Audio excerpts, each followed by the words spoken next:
士尼嘅經典旋律，加上黃霑先生鬼馬又得意嘅粵語歌詞，再用埋琵琶噼噼啪啪咁彈出嚟，大家估下會係咩樣嘅感覺呢？掌聲有請琵琶班嘅同學。大提琴班嘅同學會用佢哋手上邊大隻嘅提琴，拉出呢首國風流行曲《聲聲慢》。大提琴獨有嘅韻味，聽落真係零舍傳情啊！跟住落嚟，一個重磅嘅樂器就要出場啦。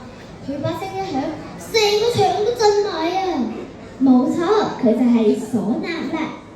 呢團打擊樂嘅師兄師姐會用各種各樣嘅打擊樂器，為我哋敲出一個關於月光嘅神話世界。嗰度有嫦娥、玉兔同歌，等我哋靜靜地聽下咯。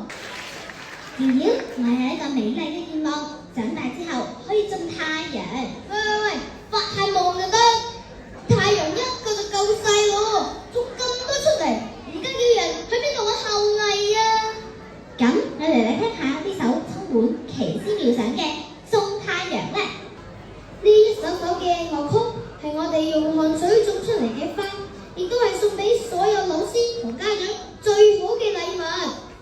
多謝少年宮為我哋提供學習民族音樂嘅寶貴機會，多謝每一位老師嘅辛勤付出，亦都多謝到場嘅每一位觀眾，你哋嘅掌聲係我哋最大嘅動力。